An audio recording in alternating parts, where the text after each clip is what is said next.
Hey, what's up, everybody? I'm Scott. I'm Shatay, and we're the Hazes. Welcome to the Love Haze podcast, where we believe that healing and wholeness are not just destinations. That's right. We believe they're a journey. And here on the Love Haze, we talk about how to navigate through it. That's right. Today, we're going to talk about alignment. Mm-hmm. Sometimes when we're in the middle of something, it can feel like a loss. Yeah.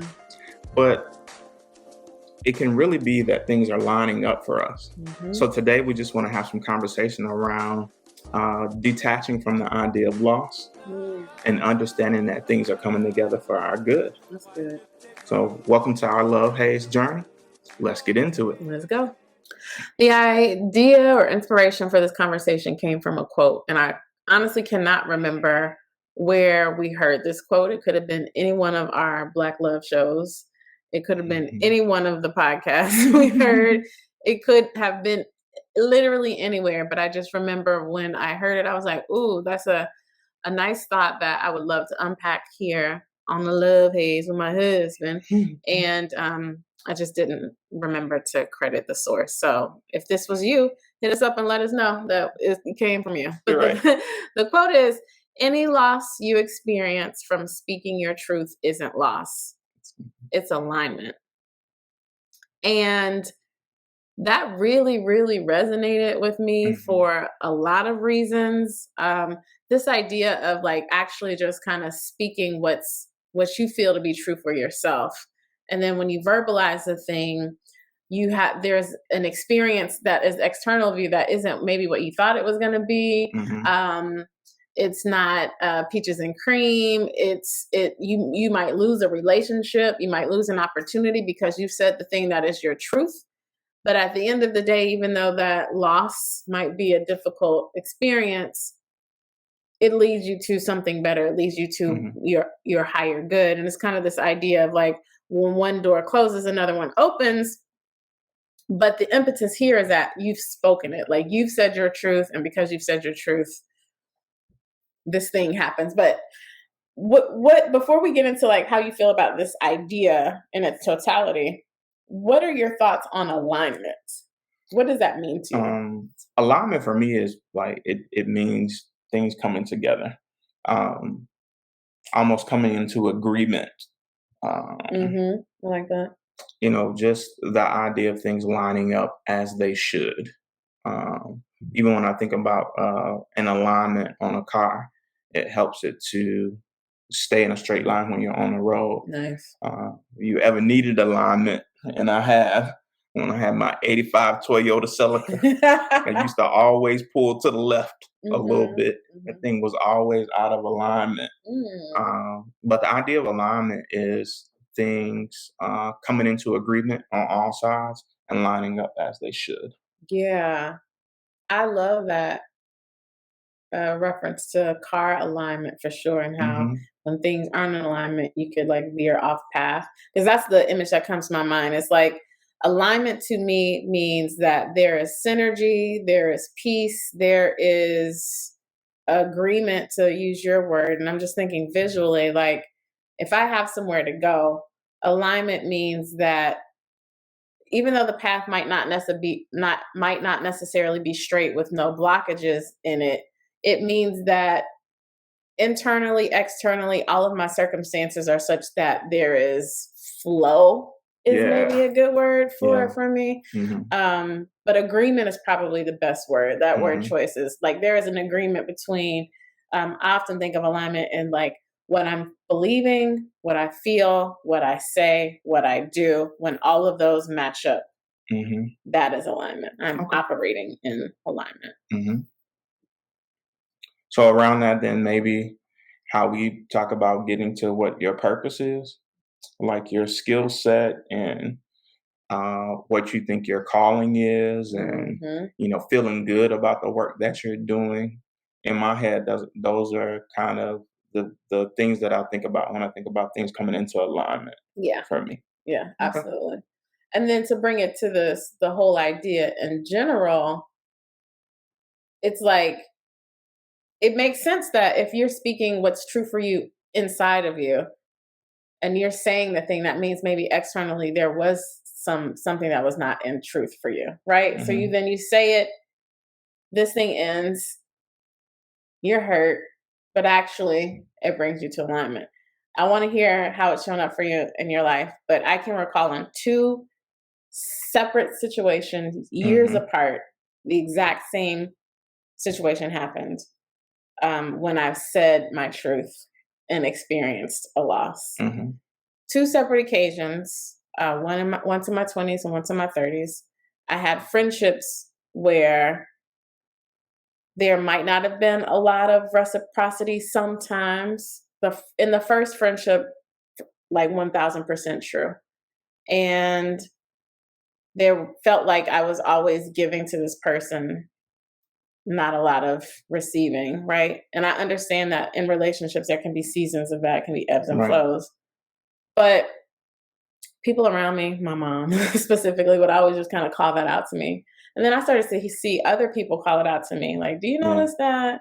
Da, da, da, da. Meanwhile, this person could have like someone that they knew steal money from them and they still be hanging out, just like all kinds of friends that didn't seem to mean them well, that might have been using them. And then for me, it just never really felt like there was any kind of like real, authentic, reciprocating connection. Mhm. And finally, I just called it out and wrote it. I feel like I'm able to get my thoughts out best when I write things down. I don't forget things. I can be clear headed. I can just like put it all on paper. I can edit and be like, oh, don't say that way. Right. Right. Wrote this person this message. And when they received it, they were like, oh my gosh, you are so right. I apologize. I haven't been the best friend. I'm gonna do better. But I had already made up in my mind, like I'm only doing as much as this person is doing from here on out. And I even said that to her. I was like, I come in town, you're not trying to kick it. I'm not either, right? And so Right. even though she said I'm gonna do better, it never materialized. And so our friendship basically dissolved. Mhm. We're still cordial, amicable, can still have a meal, but it's not someone that I would call a friend anymore. And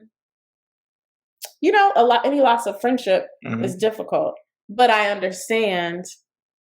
I had a whole other group of friends that actually were feeding me that way. And Mhm. then similar situation in my 30s where having an issue with a friend, wrote it all out. And that one actually hurt a lot more than the one in the 20s because we had been friends for so long, said my truth and got no response. And we haven't ever really talked since. And so, and you know how difficult that's been for me and to Right. grieve that and process that in therapy. But I have to believe that, you know, it is I guess, for my best and maybe that person's best as well. And I also have to be grateful for the way all of the other friendships God has placed in my life Yeah. at this time to, I don't even want to say replace that, but just to show me like you are still loved, you're still good. I'm still Mhm. fulfilled in my friendships, even though I had that really just kind of sad situation. What about you? How's it shown up for you? Definitely my first marriage. Mm. Um, and I don't really talk about my first marriage a lot Mm-hmm. when we podcast, but um, just probably one of the hardest times of my life. Yeah. Um, have been, with that person since I was fresh out of college, Yeah. off and on for, probably 17, 18 years of our lives, and just, you know, started finally walking in my truth and telling my truth. And they were just like, no, it's not real. Mm. Like, I don't believe that. That's not been my experience of you. And those were some heavy losses because I started to question whether it was my truth. When the person told me like that ain't real, that's not true, that's not been my experience of you. I had to really examine that I had not been being my true self. Mm. I was being who I thought I was supposed to be, but I Yeah. wasn't being true to me, and I wasn't being honest. Um, and I was not being honest in the aim of like keeping the peace, Yeah. not being authentic to myself, and then being mad because the other person was not able to adapt to this false person that I wasn't anyway, Yeah. you Yeah. know? And so, even though it was painful, to end that relationship, to go through the process of divorce, um, it became alignment, right? Mhm. It became me um, finding my wife, finding my person. Hey. Um, it became what this platform is, Yeah. and it became God showing me that that uh, was meant to teach me, Mm. about the importance of telling my truth, Mhm. the importance of telling people how to love me, and being authentic to that, not being ashamed of who I am, and also he was able to show me that there is work that he has for me to do to free other men and free other people to walk in their truths and Mhm. not believe that you have to be one way. Um, Yeah. and that you have to die to what it is that you want and need in order to be in relationship with not only a romantic partner but in family as well. Yeah. Let's talk about this. What was it? Can we reflect on what made us speak up finally after not having spoken up for so long? What do you think? I think it's exhausting to hide. Mm. It is. It's like twofold, right? So hiding my truth and not getting my needs met is like it sucks, Yeah. you know. But then, you have to there has to be some accountability. And I think when Mhm. I was finally ready to start to stop hiding Mhm. what my truth actually was and to be honest about what it is that I felt. Mhm. It's one thing to not tell your truth and not have your needs met. It's another thing to tell your truth and the person have a chance to make the adjustment and not make it. Yeah. And so hiding that, it was just like this just sucks all the way around because I'm not being honest. That feels bad. And then I'm also not getting my needs met, but it's my own fault Yeah. that I'm not getting my needs met. Yeah. So you don't want to And be the reason you're hurting. I don't want to be the reason that Yeah. I'm hurting. I want to give myself at least a chance to have the need met to be able to Mhm. walk in my truth and there was some part of me that didn't believe that I deserved it Ooh. because I had made my choice. I had Mhm. chosen this person and no matter what, I said that I was going to stay. And so I Mhm. was just staying, but it was horrible. Mm. And not only was I holding myself hostage, then I was holding this other person hostage Mhm. for whoever their person was, Yeah. just trying to be someone that I wasn't. Mm. Or that you thought you had to be, but actually you just didn't want to be. Hmm. You had no desire to be that person. You were doing it out of obligation. I agree with that perspective. I think for me it was like what you said earlier, it was more people pleasing or like trying to Hmm. keep the peace basically. Like when little things would come up, I wouldn't say it in the moment. I'd be like, just kind of, it's all right, it's a small thing.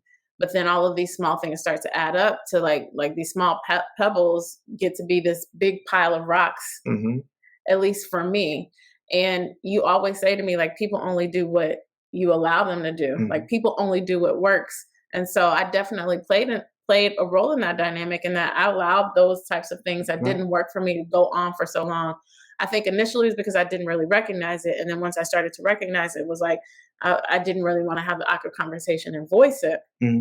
Until finally I say, oh, I have all of these pebbles, all these rocks in my hand, and I'm giving them to you and saying, hey, I don't Hmm. like this. This is what our friendship looks like. And they're like, oh yeah, yeah, yeah. And that's it. Like Hmm. they don't take their part in it.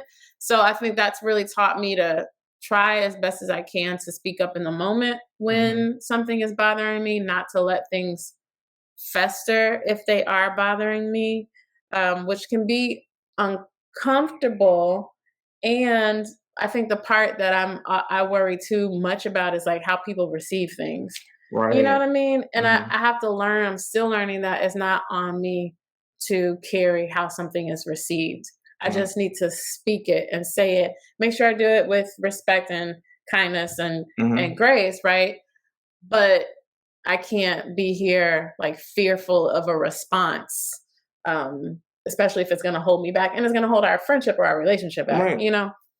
And then to live in that type of situation where you know really you're not getting what you need. The other person is really not getting the best version of you because That's you true. really don't want to be doing that anyway. That's true.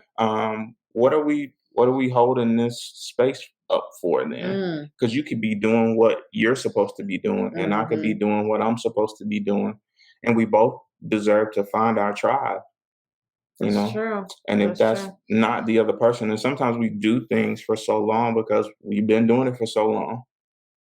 And I remember my breaking point being my 40th birthday in Jamaica, and I'm being like, I'm miserable, Mm. and I don't want to keep doing this. I've been Yeah. doing this for a really long time, and I Mm. could keep doing it. Mhm. I don't want to keep doing this.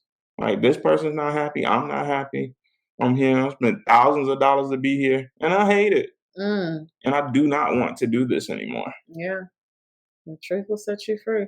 Hmm. The truth will. It's also really interesting too in terms of alignment. There's that saying that like the universe will present to you what you need when you're ready to receive it, right? Yeah. Or like something about there's another way to phrase it like the the teacher will always show itself when the Hmm. student is ready. Like Hmm. some kind of version of When the that. student is ready, the Yeah, teacher will appear. there, yeah, Hmm. that. And so the alignment is just like that. That is alignment, right? Hmm. And so I think it had to come to those crossroads for us because there has to be, I guess, a dying of something for there to be an emergence of something new. And so that loss is what that is. It's like Hmm. the old thing um, has to be released to have the new thing. But and I had a point, but it was that the reason we felt strong enough or ready enough to speak up um, could have been a collection of things. It's just like the position of I think that kind of pushes us into, the haze of what it is to do that letting go. And the mhm, haze for me is letting go of being comfortable, mm, um, letting go of what I thought was, mhm, what I had at one point in my life been so sure about, yeah, you know, and being able to do something new. And frequently, we don't want to let something go without having a replacement. And letting something go and not knowing what it's gonna look like, just being able to say that this ain't it, mhm, you know, and getting to a point though where I was able to just like let that go and be like, all I know is that this ain't it, and I mhm, don't want to keep doing this. I'm not happy. I know that God has better for me, um, and at that point, I was like, if I never marry again, I know that God has something for me, and I know that I'm mm, worthy of whatever it is He has for me, amen, and there's something bigger that He has for me.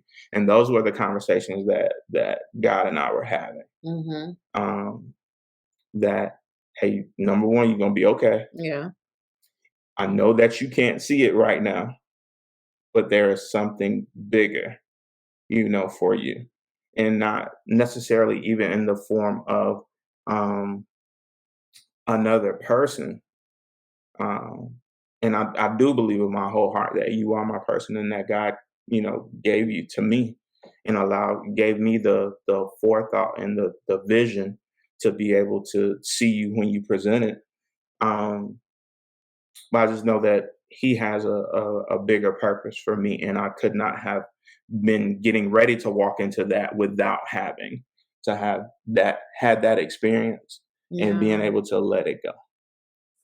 yeah. Meaning like those. I don't even want to call them misaligned because maybe at some point in our lives they were an alignment of what Yeah. we were supposed to experience, but we just evolved past them. Hmm. Yeah, I really like that thought of, those circumstances preparing us for the better ones that we're in now. And I agree with Hmm. that. If interestingly enough, us being presented to one another when we were ready, we whole ass crossed paths and didn't even know it Hmm. in real life before we met on the internet. Hmm. Uh, was at the same birthday party.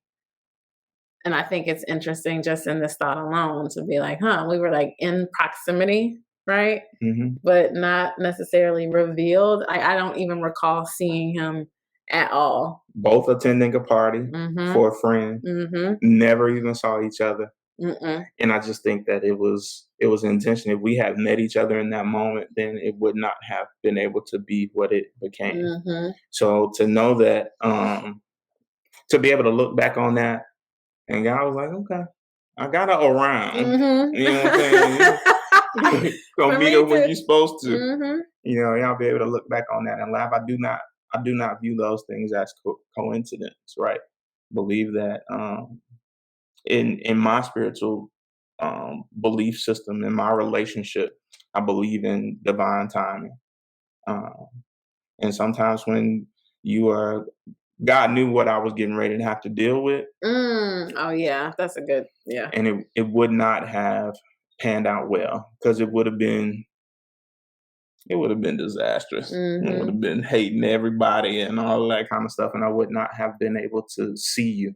My vision would not have been clear enough. Mm. Um, I think in the midst of going through that loss and that difficulty, I would not have been able to see you. It would have been through, rose-colored glasses that were, kind of skewed with a bad experience and those types of Mm-hmm. things. So I didn't need to meet you at that time. Yeah. That's interesting.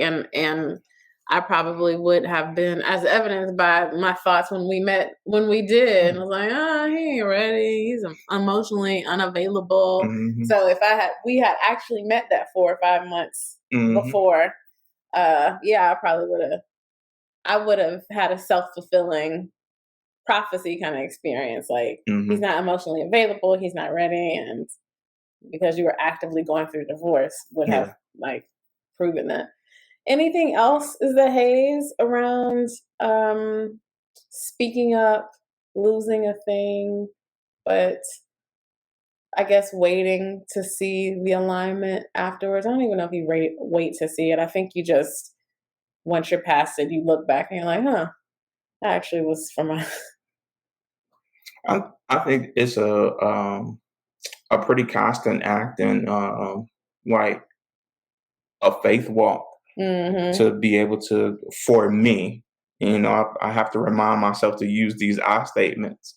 I know that I have control issues, and every day, um, I want to control what's going on in my, um, immediate physical environment, and especially in my mental environment. And sometimes when you are uncertain of why this thing is being cut away from you, you don't know what it's going to look like. Having to, meditate, Mm-hmm. having to write down your affirmations and remind yourself that you're going to be okay and that things are, lining up the way that they should, that it's being worked out for your good. Mm-hmm. Sometimes that's an ongoing process, and that can be a haze to not want to get some level of control all the time.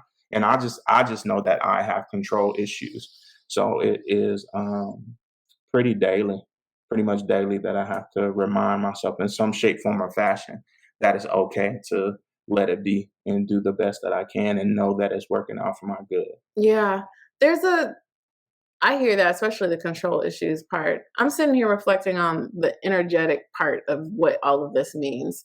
And so, um, there's a couple of books or like thought leaders. I think his name is Mike Dooley. He leads Thoughts from the Universe. Hmm. And he has this book called Playing the Matrix. It's really all about manifestation.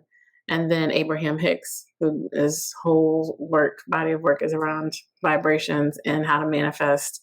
And essentially the essence, in my own words, of manifestation is like you attract the things. This law of attraction, all of that is a part of this conversation.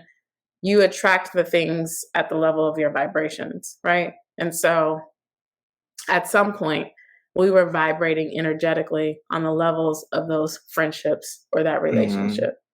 And then through life, through growing, through healing, learning more about ourselves, start to vibrate a little higher, Hmm. right? And then if those relationships and people are still at this other level, if growing together, let's take that as an example, in our relationship, we might not always grow at the same rate or pace, but as long as we strive to continuously match each other's energy, like Mm-hmm. literally. I think that's the way we sustain as we evolve through relationships. And in those cases, those people continue to vibrate either at whatever level they were at, just whatever the vibrations didn't match. And so we said the thing and there was loss. And anytime there is detachment, um, in a way that's not amicable or friendly or pleasant or, wrapped up in a bow, it feels bad. It still feels bad physically or emotionally. But then you eventually, because you're already at this level, you attract the thing that where you are, and that's alignment. It's like Mm-hmm. you're going to continue to vibe at this level, and then whatever is in your like sphere of thinking or wanting or desire, you're going to attract at that level. Yeah. If sorry to get a little woo woo on you, but you know what I mean. It's just like law of attraction. But I don't think that is odd, right? To you just said that it doesn't feel good, right? It feels bad. But when there is a loss of something that you've been used to having, you still have to grieve the loss. Yeah. Like as a human being, we get to grieve what we are used to. Mhm. The stages of grief kind of require us to move through all of those before we can get ourselves back on track. If we're truly grieving and we truly give ourselves permission to move through those levels of grief, right? There is the anger about the loss. Mhm. Sometimes you bargain and try to ask God, like, can I just have it back? Mhm. I'll figure out a way to make it work. Mhm. We go through those stages of grief before we finally get to acceptance. Mhm. And the greater on the back end of acceptance a lot of times is that God has something better for us on the back end of that. But some of us get stuck in that grief and we get stuck at bargaining and just saying, I'm gonna give it another go. I Mhm. know that this is probably not the best situation for me, but it's worked. I've been friends with this person for 20 years, right?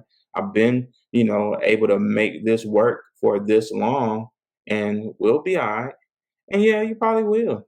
I would have been okay. Mhm. I would not have been in alignment with what I think Wouldn't that have God thrived. wants from me right now. I would have been able to survive, but I would not have been able to thrive. Mhm. Um, and I don't want to say this all the time. I don't want a life of survivorship Yeah. anymore. We Mhm. know too many people who are surviving, and you know, um, yeah, I think that we're called to greater. We're called to thrivership, and not only for ourselves, right?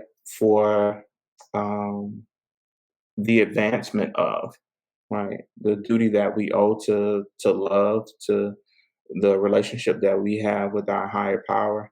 It is to show that greater can come on the back end of what we perceive sometimes Mhm. as lost. Of loss. There is alignment. There are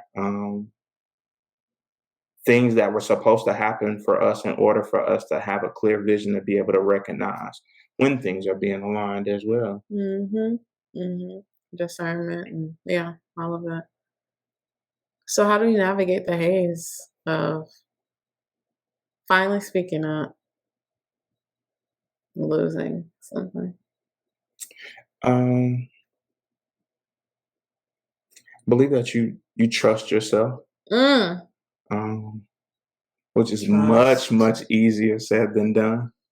Um, but I trust myself and I trust the relationships that I have with my higher power. That He's not going to let anything come to destroy me, Mhm. and that anything that is being removed is going to be replaced with something better. There's something that I'm supposed to learn from it, and there's something that I'm supposed to share as a result of it. And so it'll Mm. never be that it is just for me. Mhm. It's always going to be so that I can be a testimony, so that people can see that this is um, how it was supposed to happen, and that they also have a story and things that are supposed to happen for them in order for them to come in alignment with not only what it is that their heart's desires are, but also with what their assignment is and what their purpose is. All Mhm. of those things have to happen in that way. Yeah. that don't necessarily always feel good, but are purpose driven. Yeah. Trust is a really good way to navigate it. I'm sitting here processing. I want to be real about, especially this last one that where it happened to me. I guess I would just offer allow yourself to feel how you feel when you feel it, but maybe not to wallow, right? Hmm. Get yourself some support. A lot of times, most times for me, that is Sky Hayes. But I also I also spend some time in therapy talking through it and processing through that. I would also say one of the this is a phase that I'm in now of that most recent loss is really starting to recognize all the ways that I have in my life what I thought I've lost. So I'm really focusing on all of the friendships who are like, "Hey, I want to hang out. I want to go to lunch. I miss y'all. Like, what's up to you?" You know, just really concerned about me as a Hmm. human. And quite honestly, you know, if I'm talking about reciprocity, where I felt like I was slighted in some way, these folks are now actually Hmm. at this point in our relationship, like reaching out more than I am just because of busyness, and Scott thinks it's fear as well. But I mean, all of that is part of my process of this loss. And I'm now getting to the part where I'm realizing and believing that, you know, this is actually for the best. And I have Hmm. all of this village of wonderful people You are, instead of that. Yeah. I believe that you are finding your tribe, Mm-hmm. um, and that those experiences are helping you to be able to identify when the people who are able to recognize those great things about you, and not only that, to be able to reflect that back to you Yeah. as a standard of operations, Mm. not as something that I'm begging for, Mhm, because none of us should have to beg for that. mhm, Right? It should be something that happens naturally, and not something that you gotta pull out of somebody. mhm. And alignment will happen in that way. And that's Yeah. how I was able to recognize that you were my person, right? So when we were dating, there were things that happened naturally for you that I used to beg for. Mm. And I was like, shit, I think this lady do this like on the regular. Like I ain't gotta try to manipulate her, none of that other kind of stuff. Right? She does this already, so I don't have to go through this haze of having this uncomfortable conversation. Like, this is how she operates as a person. This is how she shows up in the world, Mhm, right? And so, you know, we have to be okay with that part of it, mhm. because when your tribe comes, um, it'll be worth it. Mm, Things will line up. And also, I believe that when things are being pruned away, you're making room for that's a word. new growth, Mhm. for new fruit, and pruning is uncomfortable. Having things plucked away from you is uncomfortable, but you're making room. That's I would like to sit with that, making room, which is a whole other I guess it's all related. All the conversations we have had have this element of that, right? Hmm. How we deal with the ever evolving nature of our lives and our humanity and our, you know, our growth. And this is one element of it. So I think that's probably the perfect way to say it, being pruned away to make room for something newer or greater or in more alignment with who Hmm. you're becoming, which is Hmm. that's beautiful. So I can bear better fruit. Hmm. Yeah. Yeah. It's also just a little, you know, you hear that saying people are in your lives for a reason or a season or a lifetime, Hmm. whatever. And then you just you never really go into the relationship thinking about that season though. And so then when the season is up, you're like, oh, you know, like Hmm. I didn't even know. Yeah, because you always we want to believe that things are for a lifetime. A lot of times, like we're on the back end of a lot of those things, man. Like, oh, I didn't know that was gonna come to an end. In Hmm. that way, I got used to it, and you know, we we don't know for real, but there's a beauty in not knowing, right? Because if I really knew that something was gonna come to an end, would I give it, what it Mhm. deserves in that Mhm. season? Mhm. And I Mhm. think that sometimes, uh, God has allowed me to be able to honor that journey by giving my full self. Because if I knew it was coming to an end, I would get senioritis or something, and be like, "Well, it's coming to an end anyway. I ain't going." I got into college. All Right. right. Yeah. If I win the lottery, baby, you better believe I ain't going back to work. It's a done deal. It's coming to an end. It's a wrap, and I know my next steps is over with. Mhm. So Yeah. we gotta give ourselves permission to honor the full experience of what those relationships are, and honor Mhm. when it's time for them to come to an end Mhm. as well. Mhm. I love that. So, what's the most memorable lesson you've learned around this topic of Around alignment? alignment. I don't know if I have learned past tense or if I am learning. That's good. I think all the things I just said about how to navigate through it are the things that I'm learning. And I've always known that um, God, universe will never one give us anything we couldn't bear, but two is not going to replace something that's we feel like has been taken away. So I know theoretically that's the truth. But I'm just learning to look for evidence of that in my Hmm. life, to expect that, I guess, without saying that in an entitled or privileged way. Um, yeah, and the rest is yet to be seen, I guess. Hmm. But I think that's definitely an act of learning for me. What about for you? I don't know. Ask him first. No, I'm just um, I think just the idea that it gets greater later, like for real. All these little phrases. There is there is nothing that I can look back on that has been pulled away from me that was not replaced with something better. Greater Even if that later. was my negative thoughts, Mhm. I'm not even externalizing it. Like when God pulled some of my negative thoughts away from me that I thought were just like me being cautious Mhm.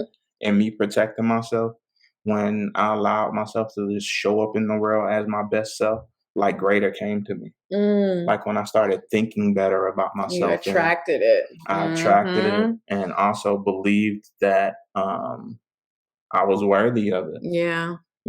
and so there is a stripping away of negative thought patterns that has to happen for us too, and a stripping away of relationships, a stripping away sometimes of material things that we thought that we were supposed to be building or supposed to be amassing, and those types of things. And there's just greater later, Yeah. and you don't always see it in the moment. Yeah.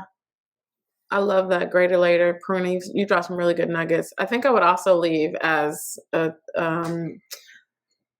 thought for folks to either sit with, or if it resonates with you to kind of reflect on it a little bit more, is there's a lot of folks, and I really admire these people who can say what's on their mind and not care about what other people think or how they receive it or how they feel about it or if they like them or not. I admire that kind of like I give zero fucks mentality, because Hmm. I don't have that. I have it in some ways. I've learned to have it in some situations, but as a practice, as a person, how I move about the world, I don't have that. And so I guess what I would be speaking to is those folks who are listening who are like me, and just say that you have permission to still care, but don't ever put your voice, the other person's voice or feelings over your own. I think that's probably one of the things. If I had to Hmm. say something that I've learned just in my entire life is I am not I am no longer going to be the person who suffers from Right. not speaking what I really need or what's important to me. And so for those of you who are like me, still say the thing and feel how you feel after. I'm not That's not to say that there will be a fallout, but whatever happens from it, it's okay to feel how you feel, and if, Yeah. and you'll be fine. Like there will be, to Scotty's point, greater later.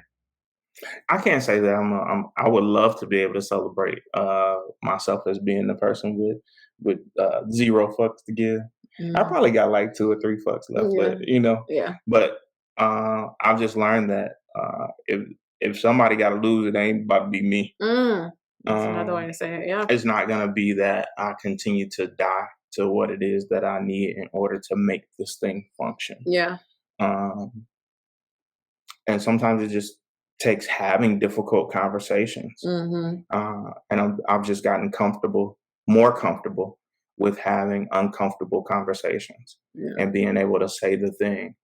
Because either people will meet you at that truth and Mhm. try to find a solution, or they will say, I'm out. Mhm. And that's okay too. Mhm. Mhm. You can be out, but Mhm. don't stay here and feel like that you're doing me some type of favor by just staying in my space.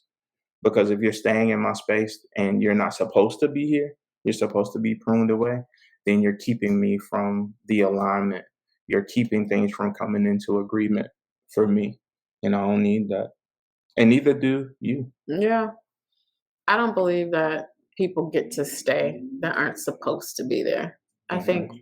whatever is supposed to happen, even if it's not because of something that we've initiated or we weren't the catalyst for, eventually I think yeah, those situations Mhm. go where they're supposed to go. Mhm. Okay, so lots of thoughts I think even for me to sit with on this matter as I'm like actively, still working through one of my experiences with speaking truth and alignment. Um, but we love our music for the moment Gia. and would love to hear from you what this moment feels like lyrically. So our playlist is just chock full of like kind of some old school kind of stuff, some feeling ass feeler Neo kind of music. soul, Yeah, a always little reaching. ratchet too. Yeah, a little ratchet, a little deep down. I want to throw some good old hip hop in the mix Mhm, today. mhm, So my music for the moment is DJ Khaled featuring Jay Z and Nas. mhm. Sorry, not sorry. Break it down for me.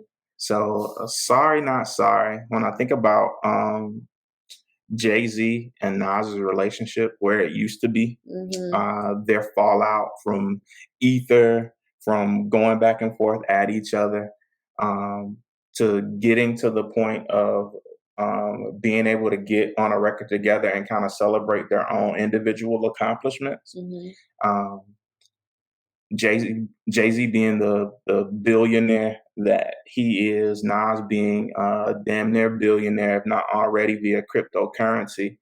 I'm sure when they were in the midst of their fallout and not speaking to each other, they never saw this alignment mhm, of things happening for them in the way that they happen. Even if I think about Jay Z and Beyonce's relationship with them at one point, thinking that they were going to go their separate ways. Nas and his wife going their separate ways, but them both finding their way to success mhm. on the back end of that, and those things lining up for them. Yeah. When you're in the midst of those losses, you don't really see how things are going to line up in the Mhm, moment. And you just kind of talking about the fallout and, oh, he was wrong and the elevator this and Ether mhm. was this. And I can't believe he said that about this person. But on the back end of that in 2022, for them to make this song and it to be called Sorry, Not Sorry. Like, I'm sorry for that loss, Mhm. but I'm not sorry because everything lined up as it should have. Nice. So whatever you see as bad, look how it worked out for our good. Look at me now. And we rolling. I love that, babe. Well, then that brings our conversation to a very well rounded close, if I might say Hmm. so myself. And as we always say here on the Love Haze, life will always present you with a haze. But we have everything that we need within us, everything to navigate through it. Yeah. And you're not alone. You know. So join us next time and we're going to take the journey together. All right. Appreciate y'all. Peace. Holla.